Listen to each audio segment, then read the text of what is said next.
Assalamualaikum warahmatullahi wabarakatuh. Selamat siang sahabat harapan dimanapun Anda berada. Tentunya berjumpa lagi bersama Faiz dan juga Pak Dr. Fadullah, anggota Dewan Pendidikan Provinsi Banten. Insya Allah di siang hari ini Faiz bersama Pak Dr.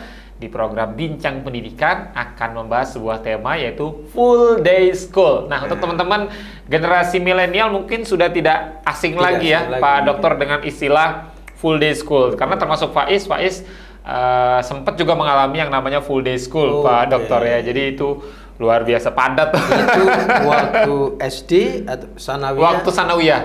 Waktu sanawiyah sudah mengalami full day school. Tapi mungkin zamannya Pak Dokter sanawiyah belum ya? Saya full day school tuh waktu SD. Waktu SD? Kan ada sekolah subuh, sekolah sore. Oh, kalau itu juga sama. Kalau di satu juga sama. Waktu MI juga Faiz juga sorenya ada. Siap. Kan? Teman-teman jangan lupa subscribe ya. Kemudian juga jangan lupa follow di semua sosial media Les Harfa, di Instagram, di Twitter, di Facebook. Kemudian jangan lupa like, komen, dan subscribe. Tuh, Pak Dokter. Hari ini spesial. Kita ngomongin soal full day school. Betul. Artinya bagaimana proses belajar mengajar itu full dari pagi sampai dengan sore. Sebelum lebih banyak membahas soal full day school, pertanyaan Faiz yang pertama adalah lebih efektif mana nih Pak Dokter? Apakah sekolah yang normal mungkin dari waktu pas Faiz SD kan dari pagi sampai siang tapi Sabtunya juga tetap masuk? Apakah memang Senin sampai Jumat full, sore, Sabtunya libur? Itu seperti apa Pak Dokter? Silakan. Ini memang ada situasi yang berubah, ya. Situasi yang berubah itu terkait dengan setting sosial. Ya sekarang ini kan orang tua yang bekerja, betul nggak? Jadi yang bekerja ini kadang-kadang dua-duanya, bapaknya bekerja, ibunya juga bekerja. Kapan liburnya? Liburnya yang kantoran atau yang di perusahaan begitu ya. Liburnya weekendnya itu Sabtu Minggu. Nah, artinya apa? Kesempatan orang tua untuk bersama anak-anak memang di hari Sabtu Minggu itu. Nah, karena itu muncullah satu gagasan. Ya udah kalau begitu anak-anak juga mulai pendidikan dasar itu ya belajarnya dari Senin sampai Jumat. Jadi Sabtu dan Minggunya libur agar mereka bisa bareng dengan keluarganya. Nah kan repot kalau bapak ibunya libur, anaknya enggak, ya kan? Jadi tidak bisa ketemu. Nah itu ingat dulu juga ya kayak madrasah. Saya dulu di madrasah ya. Kalau di madrasah liburnya hari apa? Jumat. Hari Jumat. Nah sekarang madrasah berubah. Liburnya tidak hari Jumat lagi, tapi hari Sabtu Minggu. Loh kenapa? Ya di bapaknya libur, hari Minggu, hari Ahad, gitu kan? Anaknya enggak. Gimana mau jalan-jalan? Iya betul. Repot. Jadi sebenarnya ada yang melatar belakangi kebijakan tentang full day school ini, ya kan, terkait dengan setting sosial yang berubah. Siap. Ini Faiz justru baru tahu nih Pak Dokter, baru tahu banget ini Faiz bahwasannya memang ternyata memang ini sudah diatur sedemikian rupa ya kenapa memang full day school ini agar bagaimana hari Sabtu Minggunya yang juga orang tua kalau kita melihat di zaman modern kan memang rata-rata pekerja kantoran dan lain sebagainya, bukan lagi Indonesia pada zaman dahulu yang rata-rata orang tuanya bertani yang setiap hari ada di rumah gitu kan. Ini sekarang sudah berubah dan memang hari Sabtu Minggu bertemu dengan keluarga. Kalau hari Sabtunya juga masuk ya ketemunya cuma hari Minggu doang. Pak Dokter, kalau kita lihat bandingkan dengan negara-negara lain, apakah memang ini diadopsi dari negara lain full day school atau memang ini lahir embrionya justru lahir dari di Indonesia sendiri lahir untuk full day school sendiri, Pak Dokter? Jadi tadi ya di awal sambil bercanda kita sebenarnya saya juga udah full day school, ya kan? Sekolah subuh, sekolah pagi, ya kan? SD. Nanti sore ada sekolah lagi. Iya betul. Jadi sudah full day. Kenapa? Karena pagi ya dari jam 7 sampai jam 12 pulang, kemudian nanti jam 1 sampai jam 4. Iya betul. Sore ya sesudah asar. Tapi gini, full day school yang sekarang ini sebenarnya kita bisa mengambil hikmah yang luar biasa. di mana hikmahnya gitu ya dari kebijakan full day school ini. Coba hari-hari anak-anak kita ini pegangannya apa? Gadget.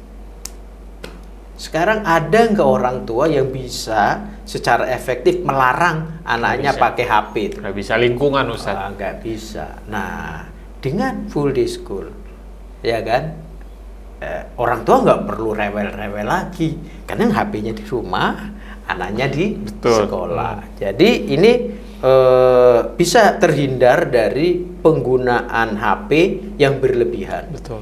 Itu kan, itu yang pertama ya. Nah, dari segi keagamaan ada dua waktu yang sangat penting dari sudut pandang Islam ya, yaitu waktu asar dan waktu subuh. Betul kan? Jadi waktu asar itu disebut dengan sholat wusta. Sholat wusta itu sangat penting. Sholat subuh yang disebut sholat fajar itu sangat penting. Nah, di dua waktu ini malaikat menyaksikan. Jadi malaikat yang turun pagi ya menggantikan malaikat yang shift malam. Nah, itu di waktu subuh. Nah, sebaliknya di waktu asar ya kan, malaikat yang shift siang ya kan digantikan oleh malaikat yang jaga malam. Nah, dengan full day school itu anak-anak kita dilatih sholat duha. Biasanya gitu ya di sekolah-sekolah Islam. Sudah jelas. Kemudian sholat duha. Kemudian belajar makan siang. Makan siang. Nyuruh anak makan siang gampang nggak? Kadang susah juga. Susah. Tapi kalau makannya bersama teman-temannya, wah, gampang. Makan siangnya di sekolah. Ya kan? Sehingga ini perbaikan gizi, keteraturan dan seterusnya itu lebih mungkin terjamin ketimbang makan sendiri di rumah. Beda dengan anak-anak zaman saya dulu. Kenapa? Zaman kolonial. Zaman kolonial itu ada makanan langsung habis. Ya kan? Karena makanannya terbatas. Betul. Begitu makanan berlimpah seperti sekarang ini, itu anak-anak suruh makan, Masya Allah, itu harus ada ancaman-ancaman kadang-kadang dari orang tuanya. Kalau nggak makan habis, ini begini begitu. Jadi itu nggak perlu lagi ada ancaman-ancaman seperti itu. Oleh karena ada pembiasaan makan siang ya, dan makan siang itu misalnya kalau di sekolah yang saya bangun di kampung sana ada SD Al-Quran Amirul Mukminin, itu sebelum zuhur. Jadi dahar dulu baru sholat zuhur. Dahar zuhur. Nah, sholat zuhur berjamaah, nanti istirahat. Jadi full day school itu tidak belajar terus ya, enggak dong, ada istirahat. Betul. Ya kan. Nanti seperti sekolah sore itu masuk lagi belajar sesuai dengan jadwalnya. Sholat asar berjamaah, kemudian baca-bacaan doa, ya antara lain mendoakan kedua orang tuanya, ya agar sukses itu mencari rezekinya, biar bayarannya lancar, gitu kan. Setiap hari seperti itu, dari Senin, Selasa, Rabu, Kamis, Jumat. Apalagi di Jumat itu ada gerakan Jumat Berkah. Nah, itu full day school itu seperti itu. Jadi sebenarnya dari segi keagamaan itu ada nilai positif yang ditumbuhkan. Sekarang kalau pengawasan masyarakat yang nggak bagus seperti dulu ya, sekolah pagi SDN gitu, sholat zuhurnya bener sholat gak nih? Kadang sholat, kadang sholat, kadang nggak.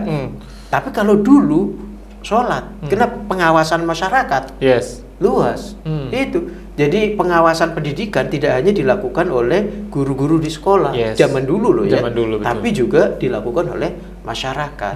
Nah, sekarang kan mengharapkan itu agak berat. Nah, begitu juga nanti sholat asarnya, bagaimana? Gitu ya. Jadi full day school itu di situ manfaat. Siap, dahsyat ya. Dan memang ini sudah lahir dari zaman dahulu, bahkan ketika zaman Ustadz juga sekolah ya. Hanya tidak diberi label. Iya, full day school. Pak Dokter, artinya kalau pertanyaan Faiz berikutnya, artinya tadi juga teman-teman juga sudah bisa menangkap ya bagaimana hebatnya, bagaimana luar biasanya full day school, dan bagaimana ini lahir karena memang untuk mengakomodir bagaimana waktu quality time antara anak dan juga orang tua yang memang kalau kita lihat belakangan kan semakin terbatas karena kesibukan orang tua dan lain sebagainya. Pak Dokter, artinya kalau kita ngomongin full day school, ini tentu belum merata di Indonesia. Ada memang beberapa provinsi yang sudah menerapkan secara full day school, tapi ada juga beberapa provinsi yang memang masih menganut sistem pendidikan yang lama, mungkin misalnya seperti itu. Ini Pak Dokter melihatnya seperti apa? Apakah memang harus disamaratakan semua atau seperti apa, Pak Dokter? Memang harus memperhatikan latar sosial. Jadi untuk masyarakat yang orang tuanya bekerja, dua-duanya bekerja, bapak ibunya bekerja, full day school adalah pilihan solusi yang terbaik, solusi terbaik. Full day school dalam pengertian satu sekolah menyelenggarakan pendidikan paripurna dari pagi sampai sore. Gitu kan. Terus gimana iurannya? Nah, mestinya iurannya sama dengan 2 sekolah. Cuma bedanya kalau dulu kan Pak Dokter sampai sore biasanya 2 sekolah. Kalau sekarang kan 1 sekolah. Ya. Jadi 1 sekolah iurannya sama dengan 2 sekolah. 2 sekolah.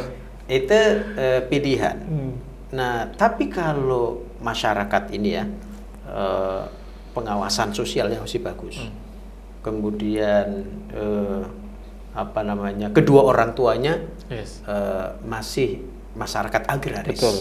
Seperti ya kita zaman dulu gitu ya. Maka pola full day dengan dual system. Dual system artinya ada SD negeri dan ada madrasah diniyah. Betul. Gitu. Itu bagus. Jadi bedanya kalau di sini apa? Makannya di rumah. Iya betul. Ya kan? Iya. Jadi makannya di rumah. Nah, jadi kenapa makan di rumah memungkinkan? Kan ibunya ada di rumah. Iya betul. Gitu. Sementara kalau yang full day school dalam pengertian 1 sekolah, tapi menjalankan 2 SD dan madrasah, makannya di sekolah. Kenapa? Lah kan ibunya kerja. Nanti kalau dia makannya di rumah, siapa yang ngurus? Siapa? Nggak ada siapa-siapa juga. Siapa-siapa. Jadi tentu ini harus kontekstual. Betul. Ya, jadi untuk masyarakat yang keluarganya ayah ibunya dua-duanya bekerja, full day school pilihan terbaik. Siap. Tapi kalau orang tuanya ayahnya bekerja tapi ibunya di rumah dan pengawasan sosialnya masih bagus, manfaatkan satuan pendidikan yang ada, sekolah pagi, SD, dan madrasah diniyah. Siap. Nah, jadi memang balik lagi tergantung kultur dari masing-masing daerah ya Pak Dokter. Ada memang beberapa daerah itu mayoritas masyarakatnya adalah petani yang memang dia bekerja di perkebunan dan lain sebagainya. Tapi ada di beberapa daerah yang memang daerah industri terutama kan. Ini memang masyarakatnya pure, terutama masyarakat urban ya Pak Dokter, yang memang Senin sampai Jumat full orang tuanya, kadang nggak nyampe rumah itu jam 11 malam, jam 10 malam gitu kan. Pulang dari kantor jam 5 macet. Ada yang mengatakan bapaknya dan ibunya berangkat sebelum anaknya bangun. Dan pulang sesudah anaknya tidur. Nah, coba. Jadi nggak ada waktu sama sekali. Pergi masih tidur, pulang udah tidur. Jadi kalau ditanya, kamu ketemu siapa? Ya ketemu babysitter. Siap, Pak Dokter. Ini menarik juga ya. Artinya full day school ini memang tadi apa yang Pak Dokter sampaikan ini sangat efektif sekali, terutama untuk masyarakat urban, dan Faiz sendiri juga sudah mengalami. Tapi balik lagi ke siswanya Pak Dokter. Faiz sendiri waktu pas full day school tuh merasa luar biasa ya Pak Dokter. Artinya kan memang tadi tidak ada jeda gitu. Kalau Pak Dokter melihat dari psikis si pelajarnya sendiri itu seperti apa? Apa memang harus full itu dalam proses pembelajaran? Karena terus terang Faiz pun dulu full day itu ya full belajar Pak Dokter, jadi rada-rada Jadi rada-rada ini juga ya, Pak Dokter, seperti apa? Apakah harus mempertimbangkan si siswanya juga, Pak Dokter? Jadi di full day school ya itu belajar itu tidak selalu bermakna di ruang kelas, ya kan? Nah sekarang ini kan diperkenalkan apa yang disebut pembelajaran berbasis project. Jadi pembelajaran berbasis project itu anak-anak dulu nyebutnya main, ya kan? Oh iya. Jadi bagaimana menata kota? Wah itu main sebenarnya. Di mana ibu kota, di mana zona industri, di mana pasar, di mana mereka merancang kota. Dan ini bagian dari misalnya tema dalam mata pelajaran ilmu pengetahuan sosial, misalnya gitu kan. Jadi anak-anak itu belajar melalui proyek-proyek itu dan itu sangat menyenangkan. Nah, yang bikin boring kalau wong belajar itu artinya melototi papan tulis begitu kan, atau sekedar mendengarkan guru ya jadi ngantuk. Jadi perlu ada ini juga ya Pak Dokter ya, perlu ada inovasi juga dari tidak hanya dari guru tapi juga dari pihak sekolah agar bagaimana pembelajaran itu tidak terkesan tidak terkesan membosankan, tidak terkesan melelahkan. Perlu ada treatment khusus Pak Dokter. Ada tipsnya nggak nih Pak Dokter untuk sekolah-sekolah, mungkin untuk para ibu bapak guru, agar bagaimana teman-teman yang full day school tadi dari pagi sampai sore, Senin sampai dengan Jumat ini tidak merasa bosan dengan proses belajar tadi Pak Dokter. Oke, kita ambil contoh ya. Dulu belajar IPA. Ada belajar IPA kan? Di belajar IPA itu sederhananya belajar tentang sistem tubuh manusia dan belajar tentang alam sekitar, ada tanaman dan seterusnya. Nah, kita gunakan media, misalnya video. Wah, dari 11 sistem tubuh manusia bekerja ini misalnya sedang menjelaskan tentang sistem pencernaan. Nah, itu peserta didik ngelihat sistem pencernaan mulai dari mulut sampai anus. Yes. Seneng nggak itu anak? Nah, lalu diberitahu ketika sistem tubuh ini tidak bekerja, ada yang rusak, berarti sakit kan? Gimana solusinya? Solusinya kita manfaatkan tanaman di sekitar kita, namanya herbal. Nah, itu kita mengenal tuh jenis-jenis tanaman. Sudah dikasih tahu ini jenis tanaman tertentu yang punya khasiat membantu menyelesaikan problem pencernaan. Gimana cara meraciknya? Semua anak-anak terlibat dalam proses itu, ya kan? Nah, kalau begitu ngantuk nggak kira-kira? Enggak. Nah, dan karena melibatkan bahan alam dan seterusnya, oh ya kan, anak-anak itu bisa jadi besok belajar kayak gini lagi ya, setiap hari seperti itu. Kita bisa bayangkan kalau anak-anak kita belajar secara kontekstual dengan proyek-proyek yang menarik, langsung praktek Pak Dokter. Langsung praktek. 11 misalnya ya sistem tubuh manusia, ya ada sistem pernafasan, sistem pencernaan, ya kan, aliran darah ini semua, misalnya detak jantung, itu semua dipelajari. Dan ketika ada kegagalan bekerja sistem itu, ini solusinya memanfaatkan alam, mulai dari berkebun, tanaman obat dan seterusnya. Itu lulus SD, lulus SMP ya, dengan sistem full day seperti ini, jadi tabib. Betul, karena semangat banget. Rasanya nunggu seminggu kemudian mata pelajaran itu ditunggu-tunggu. Apalagi ternyata apa itu tanaman herbal jahe. Mereka bisa bikin minuman wedang jahe dan itu diminum setiap pagi atau siang. Dahar itu tadi mereka bikin sendiri, mereka nikmati sendiri. Dan begitu mereka lulus, mereka bisa buka bisnis kuliner.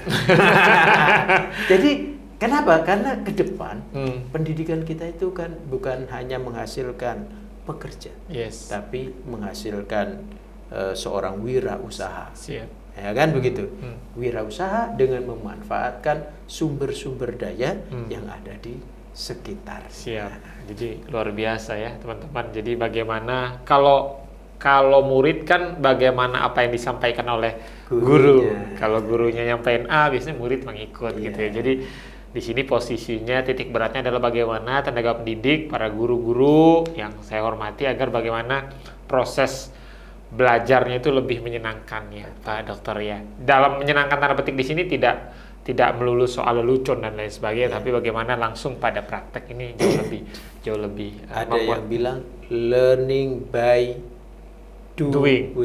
Ada juga learning by do it. Karena project butuh bahan dan alat. Siap. Bahan dan alat butuh do it. Pak Dokter mungkin kalau Faiz bandingkan gitu ya, bagaimana proses pendidikan di Indonesia dengan proses pendidikan di luar negeri gitu. Ini dari beberapa sumber yang sempat Faiz baca juga Pak Dokter. Artinya kalau di luar negeri itu katanya Pak Dokter konsentrasinya sudah ditanamkan dari semenjak SMA gitu. Ya. Bahkan SMP pun sudah mulai terlihat tuh konsentrasinya. Kalau di kita kan di kuliahan tuh baru kita memilih jalur konsentrasi itu. Apakah memang kita terlalu lama Pak Dokter untuk memilih konsentrasi atau memang ini sebenarnya sudah cukup efektif sampai dengan SMA kemudian kita kuliah baru memilih konsentrasi yang akan kita senangi seperti itu Pak Dokter? Di Indonesia malah di kuliah juga nggak ada konsentrasi itu menjadi tidak bermakna ya karena kan dengan kurikulum merdeka ini ya mahasiswa jurusan komunikasi bisa belajar di tempat yang lain, permagangan di tempat lain dan lain-lain. Tapi pada intinya begini, anak-anak kita setelah lulus, misalnya yang ngambil jurusan pendidikan, apakah dengan sendirinya menjadi guru? Enggak. Anak-anak kita yang ngambil spesialisasi akuntansi, apa dengan sendirinya menjadi akuntan? Kan enggak. Begitu lulus dari sekolah, dari perguruan tinggi, dia masuk samudra luas, itu harus menguasai ilmu renang yang beragam. Tidak hanya ilmu yang diajar. Gaya batu Pak Dokter. Nggak bisa. Oleh karena itu, penawaran dari pemerintah itu adalah bagaimana peserta didik itu belajar ya penelusuran minat dan bakat. Jadi ini yang harus dilakukan di Belanda. Dan kalau di Singapura penelusuran minat dan bakat itu dari kelas 4 SD. Ya kan? Harus begitu. Kenapa? Karena ini perlu proses yang panjang. Kita jadi polisi semua Pak Dokter kalau dari kelas 4 SD. Soalnya kalau anak-anak kelas 4 ditanya mau jadi apa, mau jadi polisi. Oke. Penelusuran minat dan bakat ini harus menggunakan instrumen yang tepat ya. Karena ada Gardner itu menyebut ada 8 kecerdasan. Jadi kecerdasan jamaah itu ada 8 kecerdasan. Nah itu diuji. Cara mengujinya adalah menggunakan instrumen. Misalnya, kita lepas anak-anak. Di Jepang itu ruang kelas itu kayak workshop. Kayak workshop, bukan ruang kelas kecil-kecil. Kayak workshop itu anak itu dilepas. Seperti main di time zone atau apa. Itu dia akan milih mana. Ada alat musik. Ada olahraga, ada misalnya apa alam, ada anak-anak itu nanti akan begitu masuk di situ dia akan memilih dan pilihan itu bisa jadi olahraga, bisa jadi seni, bisa jadi bahan alam macam-macam. Seni juga macam-macam, ada seni musik, ada seni pahat, ada seni tari, macam-macam. Nah, di situ kita tumbuhkan. Kalau minat yang berulang-ulang itu kita nyebutnya bakat. Di situ. Kenapa? Karena kita harus memberi kesempatan anak-anak kita tumbuh secara alamiah. Alami. Nah gitu, karena setiap anak terlahir dengan bakatnya masing-masing. Betul. Nah, apa jadinya kalau bakatnya pidato, ya kan, dikasihnya angka-angka, ya kan, atau hobinya ngebengkel, ngebongkar dan seterusnya, nah itu malah dikasihnya Siap. yang lain lagi. Akhirnya apa? Ada anak-anak Indonesia yang cerdas. Dia bilang, "Mah, tugas saya udah selesai, menjadi sarjana nih, tapi saya sama sekali tidak minat dengan ini." Siap. Lalu dia bekerja di bidang minatnya yang tidak ada hubungannya dengan kuliahnya. Ini kan buang-buang waktu. Betul. Gitu. Oke, nah full day school itu memberi ruang yang besar Siap. untuk memberi kesempatan guru dan sekolah bersama orang tua, ya dukungan orang tua, melakukan penelusuran minat dan bakat. Siap. Ini Faiz pernah mendengar satu kata-kata sakti juga dari Albert Einstein ya, Pak Dokter ya. Ya. Kalau kamu memaksa seekor ikan memanjat pohon, kalau kamu mengukur kepintaran atau kecerdasan seekor ikan dalam memanjat pohon, maka seumur hidup ikan tersebut akan merasa bodoh, katanya Pak Dokter ya. Jadi ya memang ikan hidupnya di dalam air ya, nggak mungkin manjat pohon. Jadi memang setiap anak memiliki bakat yang berbeda, setiap anak punya kemampuan yang berbeda. Kalau kita memaksa anak yang memang tidak, mohon maaf, tidak kompeten di bidang itu, kita juga yang ini ya, Pak Dokter. Dan kita tidak boleh terlambat memahami. Kata kuncinya nggak boleh terlambat, Ya. Pak Dokter. Jadi jangan sampai anak kita yang sebenarnya bakatnya menjadi atlet renang, disuruh lari, ya kan? Iya kan? Yeah. Kita terlambat memahami itu karena kita tidak memanfaatkan sains dan teknologi Siap. untuk menguji. Kita nyebutnya sekarang apersepsi, kita menyebutnya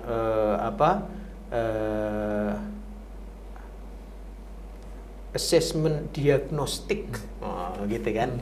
Jadi assessment diagnostik itu sangat penting. Siap. Jadi memang seperti itu ya teman-temannya. Ini full day school juga bisa melihat bagaimana minat dan bakat anak sejak dini ya, Pak Dokter. Karena memang hampir sebagian besar waktunya dihabiskan di sekolah, diamati oleh Dewan Guru, dan tentu Dewan Guru akan memberikan masukan kepada orang tua bahwa ibu ini anaknya memiliki kelebihan di sini dan di sini, sehingga orang tua bisa mengarahkan akan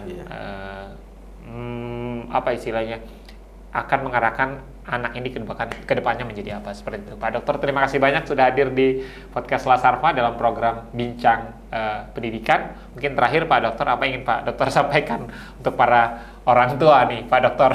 Ya, jadi sekali lagi tanggung jawab pendidikan yang pertama dan utama adalah keluarga. Namun ketika keluarga ini dengan situasi yang ada sekarang, ya tidak bisa terelakkan suami istri bekerja, maka tidak boleh anak-anak kita terhambat perkembangan mentalnya, perkembangan kognisinya. Yes. Beri kesempatan mereka untuk tumbuh secara alamiah, dan full day school ini memberi alternatif bagaimana anak-anak kita tumbuh berkembang secara optimal ya. Jadi mudah-mudahan nanti melalui pendidikan yang integratif, holistik ya, akan lahir generasi emas Indonesia 2045. Jadi ingat, setiap 100 tahun akan lahir pembaharu.